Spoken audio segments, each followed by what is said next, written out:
तो वीडियो के थंबनेल पर लिखी एक लाइन को पढ़कर आप आखिर वीडियो देखने आ ही गए।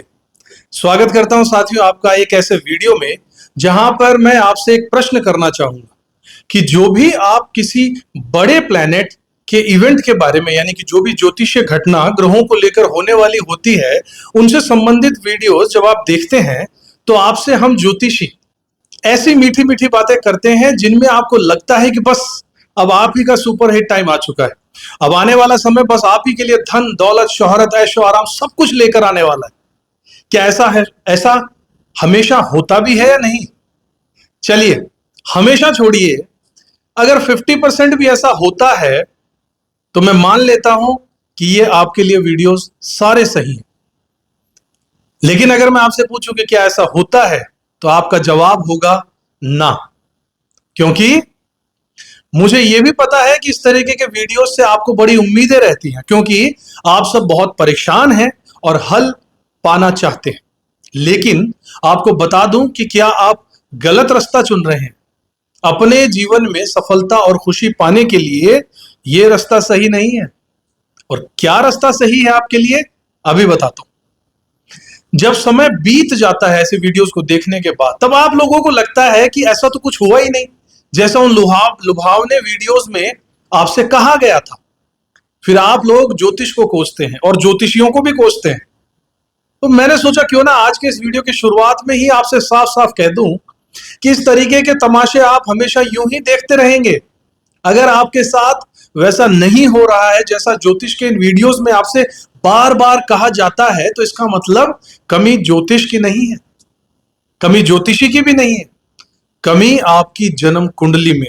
क्योंकि जिस वक्त आपने जन्म लिया वो समय कुछ और था, जिस वक्त मैंने जन्म लिया वो समय कुछ और था। यानी कि हर व्यक्ति ने एक अलग समय और विशेष समय पर जन्म लिया है। धरती के किसी विशेष कोने में जन्म लिया है, तभी उसकी जन्म कुंडली का निर्माण कुछ ऐसा हुआ है जैसा दूसरों का नहीं है। फिर एक ग्रह के परिवर्तन मात्र से आप सभी लोगों को बराबर उद्धार हो जाएगा, ऐसा कैसे कह सकते हैं? इस बात को सही नहीं माना जा सकता। तो बस यही मेरा आपसे कहना है कि ये जो वीडियोस हम ज्योतिषी बनाते हैं, ये वीडियोस एक साधारण परिणामों को लेकर बनाए जाते हैं। और ऐसा भी नहीं है कि यह लोगों के साथ नहीं होता, बिल्कुल होता है। जैसा हम बताते हैं वो होता है। जैसा इन वीडियोस में अच्छी अच्छी बातें हम बताते हैं ऐसी बिल्कुल होती है। लेकिन केवल उन्हीं लोगों के साथ होता है जिनकी जन्म कुंडली में इस समय अंतराल पर ग्रहों की स्थिति कुछ ऐसी बनी है कि उनके जन्म कुंडली के हिसाब से, और सबसे बड़ी चीज है उनकी महादशा। महादशा से बड़ा कुछ भी नहीं होता साथियों। अगर उन लोगों की कुछ ऐसी महादशा चल रही है जो इन टेम्परेरी ग्रहों के गोचर के होने के बाद उन्हें रिजल्ट मिल जाए, यानी सपोर्टिव ग्रह की अगर महादशा चल रही है तो ही कुछ लोगों को इनका रिजल्ट मिल पाता है। इसलिए अगली बार जब इस तरीके के लुभावने मीठी मीठी भाषा वाले वीडियोस आप देखें तो यह जरूर मान के चलिएगा कि मेरी यह बात जरूर याद रखिएगा कि हर किसी का समय एक जैसा नहीं हो सकता, वो भी किसी एक या दो ग्रह के छोटे मोटे परिवर्तन या हलचल से। सबसे बड़ी चीज आपकी महादशा होती है। आपकी जन्म कुंडली में इस वक्त जो महादशा चल रही है, अगर उसका रिजल्ट आपके लिए अच्छा और पॉजिटिव प्रॉमिस आपके लिए कर रहा है तो आपको अच्छी चीजों का रिजल्ट अच्छा ही मिलेगा, वरना प्रॉब्लम में थोड़ी बहुत कुछ कमी जरूर हो जाएगी अगर यह गोचर आपके फेवर में है। तो अगर आप किसी भी तरीके की ज्योतिषीय घटनाओं का या अपनी जन्म कुंडली के हिसाब से अपनी महादशाओं को यूज करते हुए, उन्हें उपयोग करते हुए अपनी लाइफ में अगर आगे बढ़ना चाहते हैं तो अपनी जन्म कुंडली का, आपकी अपनी जन्म कुंडली का गहराई से विश्लेषण जरूर करवाइएगा। यह बहुत जरूरी है और मैं आप लोगों को अंधेरे में नहीं रखना चाहता, इसलिए आपसे स्पष्ट रूप से शुरुआत में ये मैंने इतनी लंबी बात कही है। तो माफी चाहूंगा अगर आपको मेरा इस तरीके से वीडियो के अंदर एक अच्छा सा थंबनेल, एक अच्छी सी अट्रैक्टिव लाइन के माध्यम से आपको मैंने अगर खींचा हो, माफ कीजिएगा अगर ये अजीब लगा हो और नापसंद हो तो। लेकिन सच्चाई तो यही है कि मैं भी बाकियों की तरह वही मीठी मीठी बातें आपसे आगे इस वीडियो में करने वाला हूं, क्योंकि जिन लोगों पर यह चीज लागू होगी उन्हें तो बस इस बात का पूरा ज्ञान होना ही चाहिए। क्योंकि हम सिर्फ क्या होने वाला है ये नहीं बताते, बल्कि यह भी बताते हैं कि इस समय का पूरा सही और पॉजिटिव उपयोग करने के लिए आप लोगों को क्या करना चाहिए। इसलिए अंत तक वीडियो में बने रहिएगा। उपाय भी बताए जाएंगे और सावधानियों के बारे में भी सचेत कर दिया जाएगा साथियों। नमस्कार दोस्तों, स्वागत करता हूं आपका अपने ज्योतिष चैनल किस्मत की रेखा में।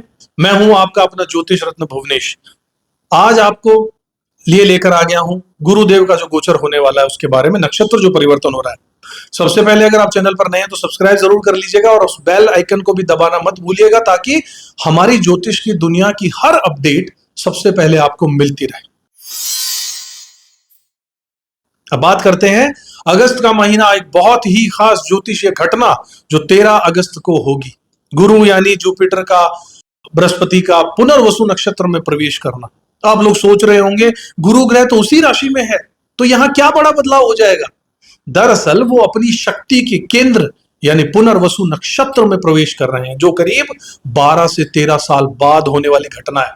यही वजह है कि इस बार का गुरु का गोचर आपके जीवन में नई ऊर्जा, नई उम्मीदें और नए अवसर लेकर आएगा। पुनर्वसु नक्षत्र का मतलब होता है लौटना, दोबारा से शुरुआत करना, रीस्टार्ट।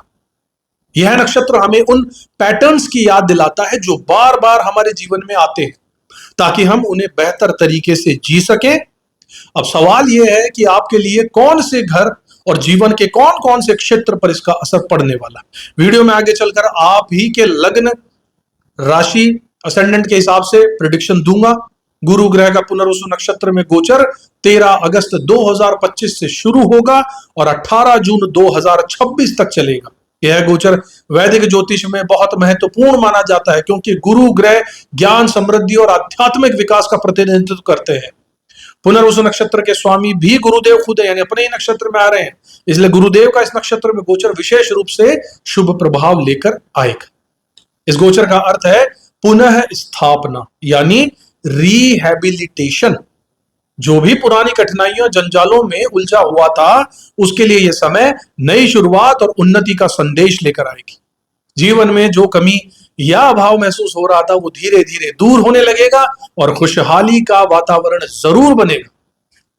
पुनर्वसु नक्षत्र में ग्रह गोचर का कई राशियों के लिए सौभाग्य लेकर आएगा, खास तौर पर मेष, मिथुन, कर्क, तुला और धनु वालों के लिए यह गोचर लाभकारी रहेगा। मेष राशि वालों को इस समय संवाद कौशल और रचनात्मकता में वृद्धि मिलेगी, जो उनके लिए करियर और व्यापार के लिए फायदेमंद साबित होगा। मिथुन राशि वाले लोगों के लिए यह समय आत्मविश्वास और नई पहल का है, जिससे नई जिम्मेदारी और करियर में प्रगति संभव है। कर्क राशि वालों के लिए यह गोचर विदेश यात्रा, स्थायी निवास या नौकरी में उन्नति के योग बनाएगा। तो वहीं तुला राशि के जातकों को शिक्षा, धार्मिक कार्य और समाज में सम्मान प्राप्ति के अवसर जरूर देगा। धनु राशि वालों के लिए समय विशेष रूप से संबंधों, व्यापार और आत्मविश्वास में वृद्धि का है, जिससे उन्हें सफलता के नए मार्ग खुलते नजर आएंगे। गुरु ग्रह का इस नक्षत्र में गोचर जीवन के विभिन्न क्षेत्रों में संतुलन और सकारात्मक बदलाव लेकर आएगा। यह व्यवसाय, शिक्षा, परिवार, स्वास्थ्य और आध्यात्मिकता के क्षेत्र में नई ऊर्जा का संचार भी करेगा। जो लोग धार्मिक और आध्यात्मिक गतिविधियों में संलग्न हैं, उनके लिए भी यह समय विशेष रूप से शुभ रहने वाला है। इस समय का लाभ लेने के लिए गुरु मंत्र का जाप कीजिए, धार्मिक कार्यों में भाग लीजिए और ज्योतिषीय उपाय करना बहुत फायदेमंद रहेगा। जीवन में आए नए अवसरों को स्वीकार कर मेहनत और ईमानदारी से सफलता प्राप्त की जा सकती है। साथियों, संक्षेप में समझें तो 13 अगस्त 2025 से पुनर्वसु नक्षत्र में गुरुदेव का यह गोचर एक ऐसा समय है जब जीवन में पुरानी परेशानियों से मुक्ति मिलेगी और नई तरक्की के द्वार खुलेंगे। यह समय सकारात्मक सोच, आध्यात्मिक विकास और समृद्धि के लिए अनुकूल है। इस गोचर का प्रभाव आपके भाग्य को नया आयाम देगा और जीवन में खुशहाली और सफलता की नई लहर लेकर आएगा। साथियों, जानते हैं गुरुदेव का महत्व। गुरु ग्रह यानी कि जुपिटर ज्योतिष में ज्ञान, धर्म, शिक्षा, विवाह, संतान, समृद्धि सबका कारक है। जब गुरु अपने नक्षत्र पुनर्वसु में आते हैं तो जीवन में नई शुरुआत और सुख क्षमता का संचार होता है। यह नक्षत्र मिथुन राशि के 20 डिग्री से कर्क की 3 डिग्री 20 मिनट तक फैला। इसका संबंध आदि शक्ति अदिति से है, यानी अनंतता, पोषण और सुरक्षा से है। इस गोचर के असर मुख्यतः क्या होंगे?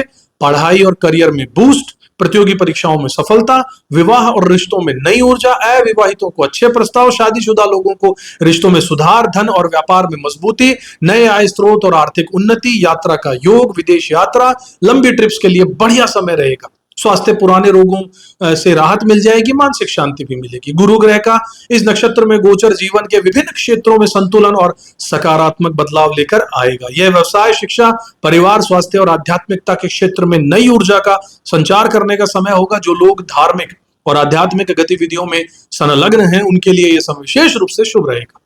चलिए शुरुआत करते हैं। अब आपकी जन्म राशि के हिसाब से जानते हैं यह गुरु का गोचर क्या कुछ लेकर आ रहा है आपके लिए। मिथुन राशि वाले मेरे साथियों के लिए समय एक विशेष मोड़ पर है। गुरुदेव बृहस्पति इस समय आपके सर पे यानी आपके लग्न भाव यानी पहले घर में ही स्थित है, और वो भी आपके नक्षत्र पुनर्वसु नक्षत्र में ही है। यह कोई साधारण स्थिति नहीं है, बल्कि जीवन में नए अध्याय की शुरुआत करने का अद्वितीय अप्रतिम अवसर है। लग्न में गुरु के प्रवेश को शास्त्रों में अत्यंत शुभ माना गया। मान्यता यह है कि यह जन्म कुंडली के असंख्य दोषों को क्षमा कर देता है, नष्ट कर देता है, और जीवन के लगभग हर क्षेत्र में विस्तार की ऊर्जा लेकर आता है।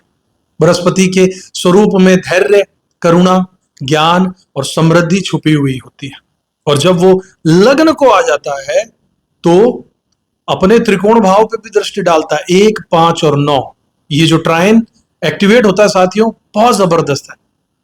इस वक्त व्यक्ति के पूरे व्यक्तित्व का कायाकल्प हो जाता है। पुनर्वसु नक्षत्र का जो मतलब है कि फिर से बसना है, फिर से प्रकाश पाना है, और पुराने अधूरे कार्यों को दोबारा से आरंभ करना है। यह नक्षत्र यह बताता है कि जो चीजें जीवन में रुक गई थी, जो रिश्ते बीच में छूट गए थे, या जिन सपनों पर धूल जम गई थी, अब उनका पुनर्जन्म संभव है। चाहे वो स्वास्थ्य हो, करियर हो, विवाह हो या आत्मविश्वास हो, जिन क्षेत्रों में आप पीछे छूट गए थे उन पर अब दोबारा से काम करना शुरू हो जाएगा, और इस बार पहले से अधिक सफलता भी मिलेगी। गुरु आपके 7वें भाव और 10वें भाव दोनों के ही स्वामी, इसलिए यह गोचर आपके विवाह, साझेदारियां और करियर, इन तीनों क्षेत्रों को सीधा प्रभावित करेगा। जिनके रिश्तों में दूरी आ गई थी वहां पुनर्मिलन की प्रबल संभावना रहेगी।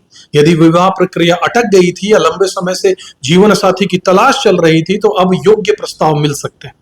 विवाहित जीवन में तनाव था तो उसमें भी सुधार होगा, और जिन दंपतियों की संतान की योजना थी उनके लिए समय विशेष रूप से शुभ साबित हो सकता है। व्यापार में भी पुराने पार्टनर के साथ फिर से हाथ मिलाने का योग है, और नई लाभदायक साझेदारियां यहां पर बन सकती हैं। 10वें भाव के स्वामी का लग्न में होना करियर उन्नति का सशक्त योग है। यह समय आपकी पब्लिक इमेज और पेशेवर प्रतिष्ठा को नए स्तर पर ले जाएगा। आपके नियोक्ता या पूर्व कार्यस्थल से, यानी जो पहले जहां काम करते थे वहां से भी फिर से अवसर आपको मिल सकता है। यदि आप शिक्षक, लेखक, कोच, सलाहकार, हीलर या क्रिएटिव प्रोफेशन में है तो आपकी लोकप्रियता और काम की मांग बढ़ जाएगी। हालांकि पुनर्वसु की थीम के चलते कुछ परियोजनाएं एक बार में पूरी ना करके दोबारा संशोधन या सुधार की मांग कर सकती है, लेकिन दूसरी बार का प्रयास बड़ी सफलता लेकर आएगा।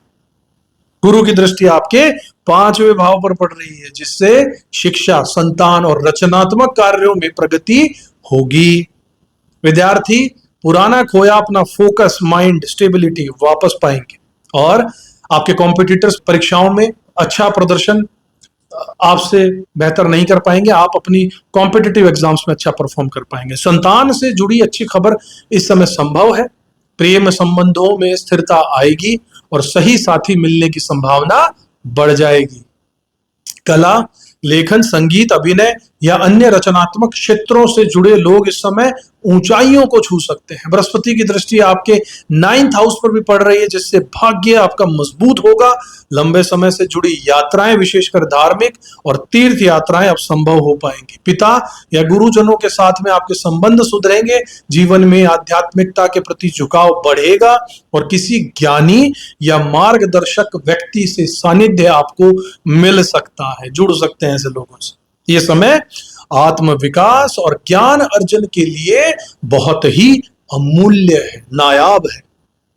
लग्न में ही गुरु की उपस्थिति आपके स्वास्थ्य, प्रतिरक्षा शक्ति और जीवन शक्ति को बढ़ाती है। यदि पहले मानसिक तनाव, थकान या शारीरिक कमजोरी रही है तो अब सुधार देखने को जरूर मिलेगा। यह समय अपने शरीर को नए सिरे से संवारने, फिटनेस बढ़ाने और अपनी छवि को बदलने का है। जिम ज्वाइन करना हो, योग करना है, ध्यान करना है, संतुलित आहार अपनाना बेहद लाभकारी रहेगा। भले ही यह समय अत्यंत शुभ है, परंतु गुरु भी परीक्षा जरूर लेते हैं। इसलिए अति आत्मविश्वास और अहंकार से बचना, पुराने नकारात्मक पैटर्न जैसे विलंब करना, देरी करना, ओवर थिंकिंग करना, किसी बारे में बहुत ज्यादा सोचना, जरूरत से ज्यादा, आवश्यक कार्य को बार बार टालते रहना, यह आपके सामने दोबारा आ सकता है। संतुलन और विनम्रता बनाए रखना इस वक्त बहुत जरूरी होगा साथियों, बार बार आपसे कह रहा हूं। चलिए बात कर लेते हैं कुछ उपायों के बारे में। तो हर गुरुवार को ओम ब्रह्म बृहस्पतये नमः मंत्र का जाप शुरू कर दीजिए। मैं तो कहूंगा रोज कर दीजिए। लगन पर गुरुदेव बार बार नहीं आते हैं। पीले रंग के वस्त्र धारण कीजिए, हल्दी, चना और केले का दान कीजिए, विष्णु सहस्त्र नाम का पाठ कीजिए और संभव हो तो शिवलिंग पर जल अर्पित करते रहिएगा। अपने जीवन में के दोहराए जाने वाले पैटर्न को लिखकर उन पर जागरूकता से काम कीजिएगा। कौन सी चीजें आपके साथ बार बार होती है, एक पैटर्न चल रहा होगा, उसे नोट कर लीजिए और उस पर काम कीजिए। तो मिथुन लग्न के जातकों के लिए बृहस्पति का पुनर्वसु नक्षत्र में यह गोचर एक रीसेट के बटन की तरह है, जिसने पुराने घाव भर जाएंगे, अधूरे सपने पूरे हो जाएंगे और जीवन का नया अध्याय खुल सकता है। स्वास्थ्य, परिवार, करियर, रिश्ते, शिक्षा, भाग्य, हर क्षेत्र में सुधार और विस्तार की संभावना है। बस आपको अवसर पहचानना है और अपना पहला कदम उठाना है। यह समय न केवल आपके बाहरी जीवन को बदल सकता है, बल्कि आपकी आंतरिक चेतना को भी जागृत कर सकता है। बस याद रखिएगा, पहला कदम उठाना है, अपने आप बाकी का गुरु संभाल लेंगे। तो ये था आप लोगों के लिए बहुत गहराई से पूरी डिटेल के अंदर पूरा एनालिसिस कि क्या होने वाला है, क्या आपको करना चाहिए, क्या उपाय आपके लिए अच्छे रहेंगे। साथियों आशा करते हैं आपको वीडियो पसंद आया होगा। अपनी जन्म कुंडली का विशेष गहराई से विश्लेषण, जिसमें मैं खुद 6 विद्याओं का यूज करके पूरा निचोड़ निकालता हूं आपकी जन्म कुंडली का, और चल रही महादशा के हिसाब से आपको कुछ ऐसे उपाय बताता हूं, सटीक उपाय जो आपके जीवन में सफलता के रास्ते जरूर खोलते हैं। इनमें मैं वैदिक ज्योतिष का तो यूज करता हूं, साथ में कृष्ण मूर्ति पद्धति का यूज करता हूं, भृगुनंदी नाड़ी का यूज करता हूं, वास्तुशास्त्र का यूज करता हूं, एस्ट्रो वास्तु का यूज करता हूं, न्यूमरोलॉजी का यूज करता हूं, मोबाइल न्यूमरोलॉजी का यूज करता हूं, टैरो कार्ड्स का भी यूज करता हूं। साथियों इतने सारे गजब के शास्त्रों को जब एक साथ लगाया जाता है तो आपके लिए एक अच्छा मार्गदर्शन होना तय है। अगर इच्छुक हो तो स्क्रीन पर नंबर है, संपर्क कर सकते हैं। साथियों अगले वीडियो में एक बार फिर से मुलाकात होगी। चैनल को सब्सक्राइब नहीं किया तो जरूर कर दीजिएगा, बेल आइकन प्रेस कर दीजिएगा। अच्छा लगा हो वीडियो तो शेयर कीजिएगा दूसरे लोगों से, उन्हें भी इसका आनंद उठाने दीजिएगा। साथियों अगले वीडियो में एक बार फिर से मुलाकात करूं, तब तक खुश रहिएगा, अपना कर्म करते रहिएगा, जय गुरुदेव बोलते रहिएगा और एक बार कमेंट बॉक्स में जय गुरुदेव जरूर लिख दीजिएगा। साथियों जय श्री राम। किस्मत की